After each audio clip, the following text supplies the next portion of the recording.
नमस्कार बच्चों, आप सबका चैनल पे स्वागत है। बच्चों, अपन 12th इंग्लिश कंपलसरी की एक बुक जिसका नेम है पनोरमा, उसका चैप्टर नंबर 9 जिसका नेम क्या है द लास्ट लेसन, इसको अपन पढ़ रहे थे, जिसकी 2 वीडियोस मैं आपको प्रोवाइड कर चुका हूँ। फर्स्ट जो वीडियो थी उसमें अपन ने इस चैप्टर की समरी पढ़ी और उसके जस्ट बाद वाली वीडियो के अंदर अपन ने line by line Hindi translations किया। आज उसी क्रम में इस वीडियो में भी अपन क्या करने वाले हैं, line by line Hindi translations करने वाले हैं और साथ ही मैं कुछ आपको इम्पोर्टेंट क्वेश्चन आंसर्स भी यानी कि बताने वाला हूं। लेकिन इस वीडियो को वॉच करने से पहले अगर अभी तक आपने उन वीडियोस को वॉच नहीं किया है तो आप प्लीज़ उन वीडियोस को वॉच करें, जिनका लिंक इस वीडियो के डिस्क्रिप्शन बॉक्स के अंदर मैं डाल रहा हूं। वो जैसे ही आप वॉच कर ले उसके बाद आज की वीडियो है उसका आप वॉच करें। तो चलो बच्चों, अपन क्या करते हैं, आज की वीडियो वो शुरू करते हैं। तो बच्चों, द लास्ट लेसन जो चैप्टर था उसका लगभग अपन 1.5 पेज पढ़ चुके थे और उसमें अपन ने यही जाना कि फ्रेंच जो छोटा लड़का था वो स्कूल यानी कि पहुंचता है और स्कूल जैसे यानी पहुंचता है तो पहले स्कूल पहुंचने से पहले जो स्कूल वाली जो गली थी वहाँ कुछ अनयूजुअल थिंग्स नोटिस करता है। कुछ असामान्य बात चीज़ें जो थी वह नोटिस करता है। वह अनयूजुअल थिंग्स ये थी उस दिन के लिए कि स्कूल ज़्यादातर जब भी लगता था, ओपन होता था, उस समय बहुत ज़्यादा शोरगुल हुआ करता था। लेकिन उस दिन उसने क्या नोटिस किया कि आज जो स्कूल था वो एकदम क्वाइट था, लाइक किसकी तरह, संडे मॉर्निंग की तरह। मतलब संडे मॉर्निंग की तरह आज एकदम शांति थी, हालांकि स्कूल लगा हुआ था। तो वह आश्चर्यचकित था कि आज ये ऐसा कैसे। और वह साथ ही और दूसरा सरप्राइज बच्चों उसे जब जब होता है, जब वो क्लास में जाता है और वह क्या देखता है कि उसका टीचर एम हेमल है, वो उसे फटकारता नहीं है, स्कोल्ड नहीं करता है। क्योंकि ज़्यादातर फ्रेंच जब लेट होता था तो उसका टीचर उन्हें क्या करता था, फटकारता था। लेकिन आज उसे फटकारा नहीं। ये भी उसके लिए बच्चों क्या था, सरप्राइज था, या वो उनके लिए अनयूजुअल थिंग्स थी। और तीसरी बात वो क्या देखता है कि आज उसका जो टीचर एम हेमल है वो पार्टी वियर ड्रेस पहने हुआ था। कहने का मतलब क्या है, एक ऐसी पार्टी वियर ड्रेस जिसको वह या तो प्राइज डे वाले दिन पहनता था या वो कोई इंस्पेक्शन वाले दिन पहनता था। तो उसे परेशानी हो रही थी, वो कंफ्यूज था कि आज ये सब कुछ यानी कि क्या हो रहा है कि टीचर आज पार्टी वेयर ड्रेस के अंदर क्यों है। तो और उसके बाद यानी कि बच्चों वो क्या देखता है, सबसे ग्रेटेस्ट जो उसको शौक लगता है या सरप्राइज वह देखता है, यानी कि वह ये होता है, यानी कि सबसे ग्रेटेस्ट नहीं बोलेंगे, इसके बाद एक शौक और लगेगा, वो उसके लिए सबसे ग्रेटेस्ट शौक था। वह क्या देखता है कि गांव के कुछ गणमान्य जो नागरिक थे वो उसकी क्लास में पीछे की बेंच पे बैठे थे। पीछे की बेंचेज जो कि हमेशा क्या रहा करती थी, खाली रहा करती थी, आज वो बैठे थे और सब के सब सोलेमन लग रहे थे, गंभीर लग रहे थे। और वो क्या कर रहे थे, वो एकदम गंभीर और सैड, उदास दिख रहे थे। ठीक है बच्चों, उसके बाद यानी कि क्या होता है, वो आगे अपनी यानी कि पढ़ने वाले हैं। तो जैसे ही कहने का मतलब क्या है, वो उनको देखता है, सारे के सारे यानी कि क्या कर रहे थे, वो वहाँ पे यानी कि बैठे थे, उदास दिख रहे थे। अब दूसरा जो पेज है, पेज नंबर आपको यानी कि निकालना है 62। और 62 में यानी देखिए अभी क्या होता है, 62 में यानी कि ऊपर से अपन चौथा पैराग्राफ देख लेते हैं। तो कहने का मतलब जब वो देखता है कि सारे क्या थे, हैरान थे और वह भी परेशान था कि आज ये हो क्या रहा है। तो इतने में देखिए यहाँ से पढ़ेंगे कि वाइल आई वॉज वंडरिंग, जब मैं ये वंडर कर रहा था, आश्चर्य कर रहा था, सोच रहा था, अबाउट इट ऑल, इसके बारे में कि आज ये सब कुछ क्या है, जो मैं जब से यानी कि इस टाउन में प्रवेश किया है तब से मेरे को सरप्राइजेज ही सरप्राइजेज मिल रहे हैं। तो ये सब कुछ क्या है, जब मैं ये सोच रहा था उस समय एम हेमल उनका जो टीचर था वो माउंटेड ही चेयर, अपनी चेयर पे बैठा था, and in the same grave, और बड़ी गंभीरता से, एंड जेंटल टोन, और बड़ी विनम्रता से, विनम्र आवाज़ में, which he had used to me, जो वह हमेशा मेरे लिए यूज किया करता था, सेड, उसने कहा, क्या कहा कि माई चिल्ड्रन, मेरे बच्चे, this is the last lesson, ये क्या है, आखिरी लेसन है, आई सेल गिव यू, जो मैं आपको दूंगा।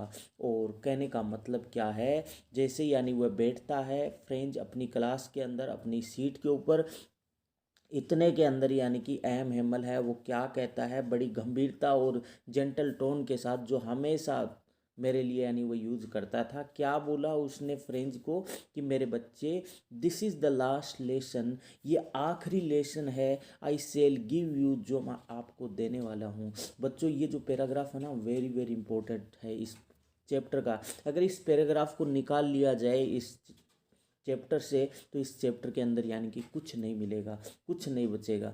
तो वह क्या कहता है, देखिए अगली लाइन वेरी इंपॉर्टेंट, और इस लाइन पे 5-6 क्वेश्चन भी बनेंगे। तो कौन कौन से बनेंगे मैं आपको बताने वाला हूँ। वह क्या कहता है, the order has come from Berlin. वो ये कहता है कि आदेश आया है कहाँ से, बर्लिन से।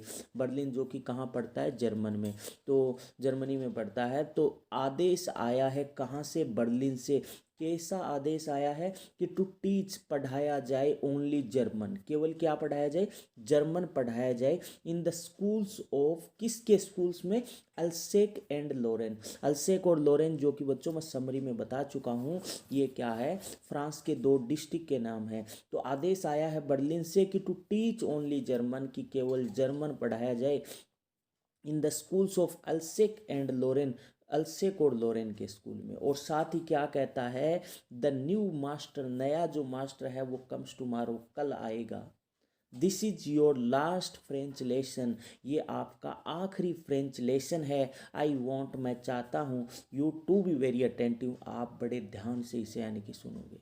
तो बच्चों देखिए, इसका पहला जो क्वेश्चन है वो ये निकलता है कि what order came from Berlin. Berlin से क्या आदेश आया, बर्लिन से आदेश यही आया कि an order came from Berlin, एक आदेश आया बर्लिन से कि to teach only German, German पढ़ाया जाए, in the schools of Alsace and Lorraine. ये क्या आया, उस बर्लिन से यानी कि आदेश आया। और दूसरा प्रश्न यानी कि बच्चों अब आगे यानी कि प्रश्न बनेगा, यह आ जाए कि what had been put up on the bulletin board, कि what had been put up on the bulletin board, यानी कि बुलेटिन बोर्ड पे, सूचना पट पे क्या लिखा हुआ था। तो कहने का मतलब, जैसे ही फ्रेंच टाउन हॉल के पास से गुजरा और उसने बिना रुके ये सोचा कि शायद यहाँ पे कुछ लेटेस्ट न्यूज़ आई है, उनको देख रहे होंगे, तो वह आगे अपन पढ़ने वाले हैं बच्चों। वह अब समझ जाता है कि जो टाउन हॉल के आगे भीड़ थी वो इस कारण से थी कि बर्लिन से आदेश आया है कि अब अल्सेक्स और लोरेन के यानी कि स्कूल्स के अंदर क्या पढ़ाई जाएगी, जर्मन पढ़ाई जाएगी। या अब बच्चों अगला क्वेश्चन ये निकल जाए कि why did M Hamel say that it was his last lesson. उसने कहा कि this is your last French lesson. तो ऐसा एम हेमल ने क्यों कहा, इसका भी आंसर बच्चों यही है। M Hamel told the children that, M Hamel ने बच्चों से कहा कि it would be his last lesson, ये उसका आखिरी लेसन होगा। बिकॉज, क्योंकि एन ऑर्डर है, एक आदेश है, वो हेड कम फ्रॉम, कहाँ हेड कम फ्रॉम, कहाँ से आया, बर्लिन से, कि to teach only German, German पढ़ाया जाए। तो कैसा भी पर्सन आ जाए, या पर्सन आ जाए कि वाई वर अल्सेक्स पीपल सेड, कि एवरीबडी यानी कि सेड क्यों दिख रहे थे, तो इसका आंसर भी बच्चों यही हो जाएगा। तो वेरी वेरी इंपॉर्टेंट पैराग्राफ है, इसको आप अच्छे से आप यानी कि जरूर पढ़िए। तो अब देखिए यानी कि आगे क्या आता है। तो अब आगे अपन पढ़ेंगे कि while I was wondering about it all, ये तो अपन ने पढ़ लिया है। तो what a thunder clap, these words were to me, ये जो शब्द जो थे वो क्या होता है, व्हाट ए थंडर क्लेप। और ये क्या होता है, बहुत ही यानी जो थंडर क्लेप की तरह, मतलब बिजली की तरह यानी मेरे ऊपर गिरे। ये जो शब्द थे ना कि this is your last French lesson, French कहता है ये शब्द मेरे ऊपर बिजली की तरह गिरे। अब वो क्या कहता है, ओ द रेचिज, रेचिज मानी दुष्ट, देट वोज, ये वही था, what they head put up, जो यानी कि put up at the town hall, जो कहाँ लगा हुआ था, टाउन हॉल पे। मतलब अब वो समझ गया कि अरे वो न्यूज़ यही थी जो टाउन हॉल पे लगी हुई थी, जहाँ पे क्या थी, ह्यूज क्राउड थी, बहुत ज़्यादा भीड़ थी। तो अपन पर्सन ये आ जाए कि बुलेटिन बोर्ड पे क्या लिखा हुआ था, तो ऊपर जो ऑर्डर आया था वही लिखा हुआ था। समझ आ गया होगा बच्चों। अब देखिए वेरी वेरी इंपॉर्टेंट पैराग्राफ है ये भी। तो अब देखिए अब क्या कहता है, हैरानी से, जैसे ही वो क्या कहता है, एम ये आपका आखिरी फ्रेंच लेसन है, तो वह क्या कहता है, माई लास्ट फ्रेंच लेसन, मेरा आखिरी फ्रेंच लेसन, वाई, क्यों, आई हार्डली, मैं मुश्किल से न्यू, जाना है मैंने, हाउ टू राइट, कि कैसे लिखा जाता है। वह फ्रेंच क्या कहता है, मुश्किल से, वह क्या कहता है कि ये मेरा आखिरी यानी कि फ्रेंच लेसन है। कहने का मतलब क्या है, ये मेरा आखिरी यानी कि फ्रेंच लेसन है, क्यों, मैंने मुश्किल से तो फ्रेंच में लिखना जाना है कि कैसे लिखा जाता है। आई should never learn any more. और वह क्या कहता है, क्या मैं अब और नहीं सीख पाऊंगा। आई मस्ट स्टॉप देयर, क्या मेरे को यहीं रुक जाना होगा तब। Then oh sorry, how sorry, अरे मुझे कितना खेद हो रहा है, अरे मुझे कितना पश्चाताप हो रहा है। तो I was for not learning, यहाँ क्वेश्चन बनेगा कि I was for not learning, कि मैं नहीं सीख पाया माई लेसन्स को। फॉर क्यों नहीं सीख पाया, वह एबल क्यों नहीं हो पाया, यहाँ क्वेश्चन बनने वाला है कि मैं मेरे लेसन को नहीं सीख पाया क्योंकि वो for seeking birds, seeking means तलाशना, मैं बर्ड्स के एग्स की तलाश में चला जाता था। मतलब जब यानी कि टीचिंग होती थी, क्लास यानी लगती थी, उस समय मैं पक्षियों के अंडे की तलाश में चला जाता था। और गोइंग, या मैं चला जाता था स्लाइडिंग ऑन द सार, स्लाइडिंग माने फिसलने के लिए, सार जो फिसलन पट्टी होती है उसके ऊपर मैं चला जाता था, इसलिए यानी कि मैं सीख नहीं पाया। तो बच्चों यहाँ पर्सन ये निकलता है कि why had French not been able, कि why had French not been able, कि फ्रेंच एबल क्यों नहीं हुआ टू लर्न मच, बहुत ज़्यादा एट स्कूल, कि स्कूल में बहुत ज़्यादा सीखने में क्यों नहीं यानी कि एबल हुआ। तो इसलिए एबल नहीं हुआ कि French was unable to learn, French क्या था, अनेबल था टू लर्न, सीखने में मच ज़्यादा एट स्कूल, स्कूल में, बिकॉज क्योंकि he used to ignore he studies, वह क्या करता था, ही यूज टू, वह आदि था, टू इग्नोर ही स्टडीज, अपनी स्टडी को इग्नोर करने का। He often avoided going to school, वह प्राय स्कूल जाने से बचा करता था। और वह कहाँ जाता था, ही वेंट, वह जाता था in search for eggs, in search for eggs, वह अंडों की तलाश में चला जाता था। वो बर्ड्स या फॉर स्लाइडिंग, या वो किसके लिए चला जाता था, फिसलने के लिए चला जाता था ऑन द सार, सार पे। तो बच्चों उम्मीद करता हूँ ये प्रश्न समझ आ गया होगा। सीधी सी बात यही है कि वो स्कूल जाने से बचता था, क्लास को मिस करता था, वो अंडे की तलाशने के लिए चला जाता था या खेलने के लिए चला जाता था। अब आगे एक क्वेश्चन यानी कि और निकलेगा जो कि वेरी वेरी यानी कि इम्पोर्टेंट है। अब वो क्या कहता है, जैसे उसे ये कहा ये आपका आखिरी फ्रेंच लेसन है, तो पहले तो यानी रिग्रेट महसूस करता है कि मैं सीख नहीं पाया। अब वो क्या कहता है, माई बुक्स, मेरी किताबें, डेट हेड सिम्ड, जो मुझे प्रतीत होती थी, सच ए नॉनसेंस, बहुत ज़्यादा बकवास लगती थी, वाही लेगो, कुछ समय पहले, कि मेरी वो किताबें जो कुछ समय पहले बकवास लगती थी, सो हेवी, बहुत ज़्यादा भारी लगती थी, टू कैरी, ले जाने में। माई ग्रामर, मेरी ग्रामर की किताब, माई हिस्ट्री ऑफ द सेंट्स, मेरे संतों की यानी जो इतिहास की किताब, वर ओल्ड फ्रेंड्स नाउ, वह अब मेरी क्या बन गई थी, अब पुरानी मित्र बन गई थी। That I couldn't give up, जिसे मैं अब क्या नहीं कर सकता, यानी कि गिव अप नहीं कर सकता। कहने का मतलब कुछ समय पहले वो किताबें जो उसे भारी लगती थी, बकवास लगती थी, वो अब क्या बन गई है, उनकी मित्र बन गई है, पुरानी मित्र की तरह बन गई है, पुराने मित्र जिसको छोड़ा नहीं जा सकता। तो वह अब क्या कहता है, जैसे फ्रेंच यानी कि जैसे ही क्या होती है वहाँ बंद कर दी जाती है, तो बंद होने के बाद उसकी वैल्यू यानी कि नज़र आती है कि वास्तव में वो बहुत वैल्यूएबल थी और मैं सीख नहीं पाया, ये उनका लिए पश्चाताप करता है। और साथ ही वो देखिए प्रश्न आएगा उसमें कि उस आदेश ने फ्रेंच के अंदर, फ्रेंच की जो फीलिंग्स थी स्कूल्स के प्रति या अपनी किताबों के प्रति, टीचर के प्रति, वो किस तरह से बदल दिया। और साथ में वो क्या कहता है, एंड एम हेमल, और एम हेमल टू, और एम हेमल भी द आइडिया, ये विचार कि ही वॉज गोइंग अवे, कि वह वहाँ से जा रहा था, that I should never see him again, क्या मैं अब उससे दोबारा नहीं देख पाऊँगा, मेड मी फोगेट, और क्या मेरे को भूलना होगा, अबाउट हिज रूलर, उसके रूलर के बारे में, यानी कि उसने भुला दिया, यानी कि कहने का मतलब, और उसका एम हेमल जिसे वह अब कभी नहीं देख पाएगा, उस ये सारी चीज़ उसे भुला दी गई। उसके रूलर के बारे में भूल गया कि वह किस तरह से डंडा रखता था, पीटा करता था, हाउ क्रैंकी ही वॉज, और एम हेमल कितना क्रैंकी था, ये सब कुछ यानी कि वह भूल दिया। तो प्रश्न बच्चों निकलता है कि हाउ डिड फ्रेंच एटीट्यूड, कैसे फ्रेंच का एटीट्यूड टुवार्ड्स हिज बुक्स, यानी बुक्स के प्रति और एम हिमल के प्रति चेंज हो गया। तो व्हेन फ्रेंच हियर, जब फ्रेंच ने बच्चों सुना, देट कि it was the last lesson of the French language, कि ये क्या था, फ्रेंच लैंग्वेज का आखिरी लेसन था, तो हिज फीलिंग्स है वो सडनली चेंज्ड, उसकी फीलिंग्स अचानक चेंज हो गई, और हिज बुक्स है वो बिकेम हिज ओल्ड फ्रेंड्स, उसकी किताबें क्या बन गई, उसकी पुरानी मित्र बन गई, और ही फॉरगॉट, वह भूल गया। द स्ट्रिक्टनेस यानी कि ऑफिस टीचर, अपने टीचर की जो स्ट्रिक्टनेस थी उसको भूल गया। और ही फेल्ट सॉरी, वह सॉरी महसूस किया फॉर इग्नोरिंग ही स्टडीज, अपनी स्टडी को इग्नोर करने के लिए। अब आगे यानी कि देखिए, अब आगे यानी कि क्या होता है, तो अब आगे ये कहता है पुअर मैन, बेचारा आदमी, आई इट वॉज इन, अब वो समझ गया कि आज एम हेमल है वो पार्टी वेयर ड्रेस के अंदर क्यों था। वो क्या कहता है कि बेचारा आदमी, it was in honour, honour मानी सम्मान में, of the this last lesson, वो इस आखिरी लेसन के सम्मान में, ही हैड पुट ऑन, वह पहना हुआ था क्या, हिज फाइन संडे क्लोथ्स, अपना फाइन संडे क्लोथ्स यानी कि पहना हुआ था। तो प्रश्न बच्चों ये निकलता है कि why had M Hamel put on, M Hamel ने क्यों पहन रखा था हिज फाइन संडे क्लोथ्स, तो किसके M Hemal head put on, उन्होंने पहन रखा था हिज फाइन संडे क्लोथ्स, अपना फाइन संडे क्लोथ्स पहन रखा था, इन द ऑनर, किसके सम्मान में, of his last French lesson, अपने आखिरी फ्रेंच लेसन के ऑनर में उसने क्या कर रखा था, फाइन संडे क्लोथ्स पहन रखा था। वो अब समझ गया, मतलब जो जो सरप्राइजेस थे, जो जो क्वेश्चन उसके दिमाग में चल रहे थे, सारे क्वेश्चंस का उनको जवाब मिल गया। सबसे पहले यानी कि वो कि टाउन हॉल के आगे भीड़ क्यों थी, उसका जवाब मिल गया। क्लास में आया तो सारे लोग उदास क्यों थे, उसका जवाब मिल गया।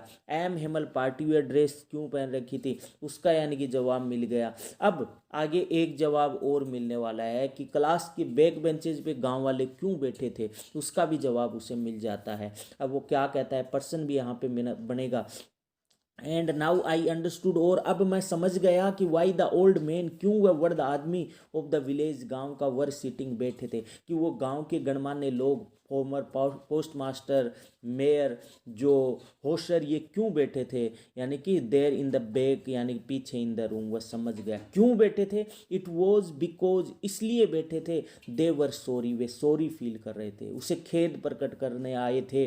दे हैड गॉन, उसे खेद इस पर बात का था कि they had not gone to the school more, कि वह स्कूल को अब और ज़्यादा नहीं चला सकते। और ये जो बैठे थे वो इसलिए थे, इट वॉज देयर वे, ये उनका एक तरीका था, ऑफ थिंकिंग, धन्यवाद कहने का, ऑफ यानी कि किसको, आवर मास्टर, की हमारे मास्टर को धन्यवाद कहने का ये उनका तरीका था। For is 40 years of faithful service, किसके लिए, उसकी 40 साल जो उन्होंने वफादार पूर्वक सेवा दी। और वह क्या किया उसने, शोइंग देयर रिस्पेक्ट, और वह जो कि यानी कि उन्होंने क्या किया, उन्होंने वो दिखा रहे थे अपना रिस्पेक्ट फॉर कंट्री के प्रति, देट वॉज देयर नो मोर, वह कंट्री जो अब उनकी नहीं रही। कहने का मतलब क्या है प्रश्न बच्चों, यहाँ ये निकलेगा कि why had the village people occupied, कि गांव के लोग क्यों बैठे थे, इन द बैक बेंचेज, पीछे की बेंच पे, इन द क्लासरूम, क्लासरूम में। तो आप क्या लिखोगे कि जो गाँव के जो लोग हैं वो यानी कि कम टू नो, वे जाने, अबाउट, किसके बारे में, न्यू ऑर्डर फ्रॉम बर्लिन, कि बर्लिन से जो आदेश आया उसके बारे में जाना था। क्या आदेश आया था वो आपको यानी मैं बता चुका हूँ।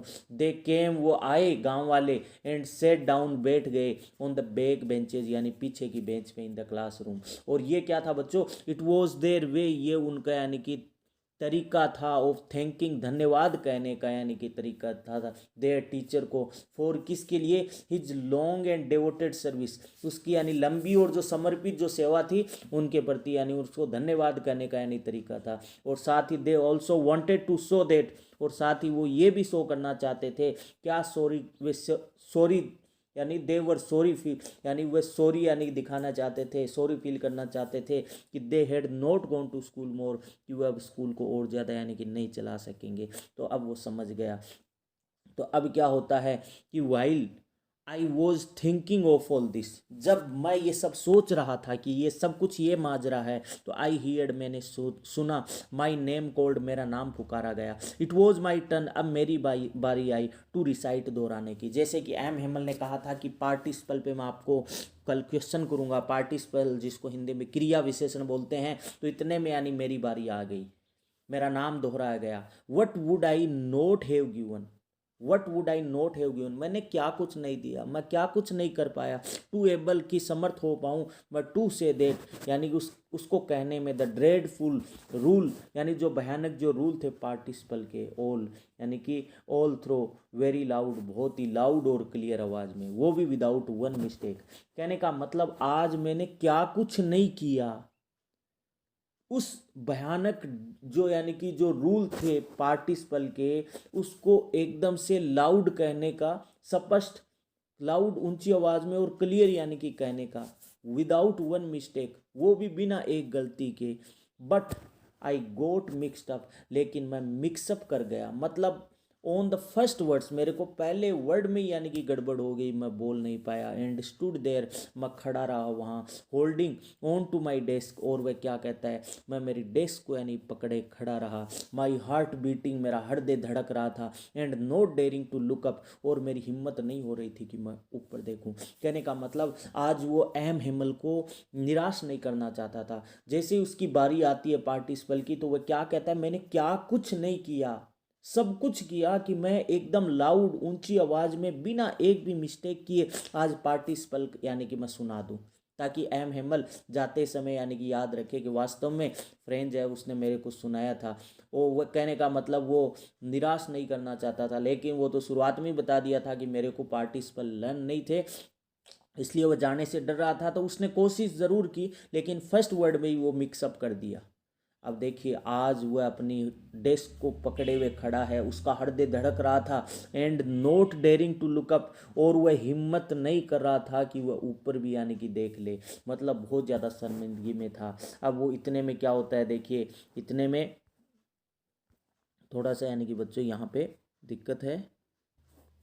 उसके बाद देखिए बच्चों, उसके बाद क्या होता है कि वह नहीं सुना पाता है पार्टिसिपल के रूल, उसका हृदय धड़क रहा था। तो अब आई हियर्ड, मैंने सुना, एम हेमल से टू मी, एम हेमल मुझे कहता है, क्या कहता है, आई वॉन्ट स्कोल्ड यू, मैं आपको फटकारूंगा नहीं, लिटिल फ्रेंच, कि छोटे फ्रेंच, मैं आपको फटकारूंगा नहीं। You must feel bed enough, आपको तो यानी कि खुद ही यानी कि बैड यानी फील कर रहे होंगे। सी देखो हाउ इट इज़, ये कैसे हो गया, कहने का मतलब आपको खुद को बुरा लग रहा होगा आज, देखिए आज ये कैसे हो गया। एवरी डे, प्रत्येक दिन, we have said to ourselves, प्रत्येक दिन हम अपने आप से कहते हैं, बा अरे, I have plenty of time, हम अपने आप से क्या कहते हैं, अरे मेरे पास तो बहुत सारा समय है। I will learn it tomorrow, मैं कल याद कर लूँगा, ऐसा यानी प्रत्येक दिन हम अपने आप से कहते हैं। एंड नाउ, और अब, यू सी, तुम देखिए, where we have come out, हम कहाँ आ गए हैं। कहने का मतलब जब भी मैंने आपको लर्न करने के लिए दिया तो आप क्या कहते, अरे sir I have plenty of time, अभी तो मेरे पास बहुत ज़्यादा समय है, मैं कल याद कर लूँगा।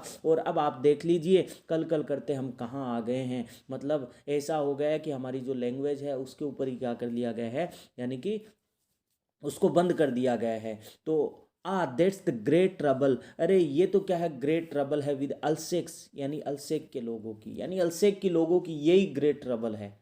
यहाँ सी पुट्स लिखा हुआ बच्चों, दे पुट कर लेना, कि दे पुट ऑफ, वे छोड़ देते हैं, लर्निंग टिल टुमारो, कि यानी कि वो कल पे छोड़ देते हैं कि हम कल याद कर लेंगे। तो बच्चों जो कल पे आपको कोई भी काम है वो नहीं छोड़ना है, आपको भी यानी कि अपनी भाषा पे पकड़ होनी चाहिए, अपनी मातृभाषा हिंदी है उसे यानी कि आनी चाहिए, कल पे यानी कि नहीं छोड़ना है। कहीं ऐसा ना हो कि हमारे साथ भी ऐसा हो जाए, हम यानी कि जब भी लर्न करने के लिए कोई भी सब्जेक्ट दिया जाए, चाहे आपको भाषा की ज़रूरत नहीं है, कोई भी सब्जेक्ट यानी मानिए कोई भी आपको लर्न करने के लिए दिया जाए और आप कल पे छोड़ देते हो कि सर हम कल कर लेंगे, और हो सकता है कि लास्ट में हमारे साथ भी फ्रेंड्स की तरह हो और बाद में हमें पछताना यानी कि पड़े, तो ऐसा बिल्कुल नहीं करना है जैसे वो आज पछता रहे हैं अल्सेक के लोग। नाउ दोज फेलोज, कि अब वो साथी आउट, जो आउट देर, जो यहाँ से बाहर है, will have the right to say, वो उनके पास अधिकार है ये कहने का आपको कि हाउ इज इट, ये कैसे है, यू प्रेटेंड, कि आप बहाना करते हो, टू बी फ्रेंचमैन, आप फ्रेंचमैन बनने का। कहने का मतलब वे लोग जो यहाँ से बाहर गए हुए हैं, उन लोग, वे लोग यानी कि आपको ये कहने का अधिकार है कि ये कैसे है, आप तो बहाना कर रहे हो फ्रेंचमैन बनने का। And yet you can neither speak, न तो आप बोल सकते हो, नो राइट, न आप लिख सकते हो, योर ओवन लैंग्वेज, अपनी भाषा में। कहने का मतलब आप कहीं बाहर जाते हो, आपको पूछता है आप कौन, कि मैं फ्रेंचमैन, आपको न तो फ्रेंच बोलनी आती है और न पढ़नी आती है, तो आप काहे के फ्रेंचमैन, आप फ्रेंचमैन करने का बहाना कर रहे हो, ऐसा आपको कोई बोल सकते हो। ऐसे ही आपको क्या करना है, कहीं आप कहीं जा रहे हो, आपसे पूछ लिया जाए कि आप कौन, कि मैं हिंदुस्तानी, आपको हिंदुस्तानी बता रहे हो लेकिन आपको हिंदी भाषा न लिखनी आती है न पढ़नी आती है, तो कहने का मतलब आप काहे का हिंदुस्तानी, आप तो हिंदुस्तानी बनने का नाटक कर रहे हो। हालांकि हम इस चीज़ में यानी कि हिंदी भाषा में ये जो हमारा एरिया वो समृद्ध है, लेकिन और अदर जो स्टेट्स है वो यानी कि हिंदी के अंदर बहुत ज़्यादा कमज़ोर है। इंडिया के अंदर भी ऐसे यानी कि स्टेट्स है, तो उन लोगों के लिए बात चल रही है। तो कहने का मतलब हमें कम से कम अपनी मातृभाषा है वो आनी चाहिए, अपनी राष्ट्रभाषा है वो आनी चाहिए। और वह क्या कहता है, बट अब वो ये कहता है but you are not the roast, लेकिन इसमें ही आपकी कमी नहीं है। Poor little friends we all, हम सब के सब great deal of deal to reproach ourselves with, हम सब भी इस सब में इस चीज़ में नहीं शामिल है। कहने का मतलब आप नहीं सीख पाए फ्रेंड्स, इसमें आपकी कमी नहीं है, आपकी गलती नहीं है, आप नहीं सीख पाए, इनमें हम सब की यानी कि जिम्मेदारी है कि हम सब के कारण आप यानी नहीं सीख पाए। तो सबसे पहले तो आप नहीं सीख पाए इसलिए क्योंकि आप पढ़ाई के प्रति सीरियस नहीं थे, पक्षियों के अंडे की तलाश में चले जाते थे, ऐसा वो कहता है। और योर पेरेंट्स वर नॉट एनिक्सियस, आपके माता पिता भी चिंतित नहीं थे टू हैव, आपके बारे में, कि हैव यू लर्न, कि आप सीखे। मतलब आप तो यानी पढ़ाई के प्रति ध्यान देते ही नहीं थे, आपके माता पिता भी सीरियस नहीं थे कि वो आप सीखे। दे प्रेफर टू पुट, वे चाहते थे आपको यानी to put you to work, आपको काम पे लगाना चाहते थे। ओन ए फार्म, यानी कि फार्म में, खेत में, या एट द मिल्स, मिल में। जैसे कहने का मतलब कई घर वाले होते हैं, खेत का टाइम आता है, खेत का काम का टाइम आता है, वो सोचते हैं कि 2 दिन यानी स्कूल नहीं जाएगा तो क्या बिगड़ जाएगा, 2 दिन खेत में काम करवाएगा तो उसकी खेत में हेल्प होगी। लेकिन वो ये नहीं समझते हैं कि 2 दिन नहीं जाएगा तो वो लेसन में पीछे हो जाएगा। तो कहने का मतलब आपके माता पिता है वो भी चिंतित नहीं थे, आपको काम में लगा देते थे ताकि वो क्या कर सके, have a little more money, कुछ ज़्यादा रुपए ला सके। एंड आई, और वह क्या कहता है, अपने आप को भी ब्लेम देता है कि मेरे कारण भी आप नहीं सीख पाए। I have been to blame also, मैं अपने आप को भी ब्लेम दूंगा कि have I not often sent, क्या मैंने आपको प्राय नहीं भेजा, टू वाटर यानी पानी लाने के, पानी लगाने के लिए, माई फ्लावर्स में यानी मेरे फूलों में। कहने का मतलब जब क्लास का टाइम होता तो मैं भी दोषी हूँ, मैं आपको पढ़ाता नहीं था। जब भी क्लास आती, क्या मैंने आपको फ्लावर्स में पानी डालने के लिए नहीं भेजा, इंस्टीड ऑफ, किसके बजाय, learning your lesson, lesson learning के बजाय। And when I wanted to go fishing, और जब मैं फिशिंग के लिए जाना चाहता था, फिशिंग की ट्रिप पे यानी कि जब मैं जाना चाहता था, did I not just give a holiday, क्या उस समय मैंने आपको हॉलीडे नहीं दी। तो कहने का मतलब क्या है, मैंने भी आपको यानी कि नए सिखाने में भी मैं भी दोषी हूँ, आप भी दोषी हो, आपकी पेरेंट्स भी यानी कि दोषी हो, लेकिन अब आप पछता रहे हो। तो आपको भी यानी कि बच्चों ध्यान रखना है कि आपके साथ ऐसा कुछ न हो जाए, फ्रेंड्स के साथ जैसा हुआ है कि बाद में आपको पछताना पड़े। इसलिए यानी जो कल करे उस काम को आज आप आज ही कर लीजिए, अभी यानी कि कर लीजिए। तो आज के लिए इतना ही। नेक्स्ट वीडियो के अंदर अपन इस चैप्टर को कंप्लीट करेंगे line by line Hindi translation करके। उम्मीद करता हूँ कि वीडियो आपको पसंद आई होगी। अगर पसंद आई है तो लाइक ज़रूर कीजिए, चैनल को सब्सक्राइब कीजिए और वीडियो को दोस्तों में शेयर कीजिए। Thank you.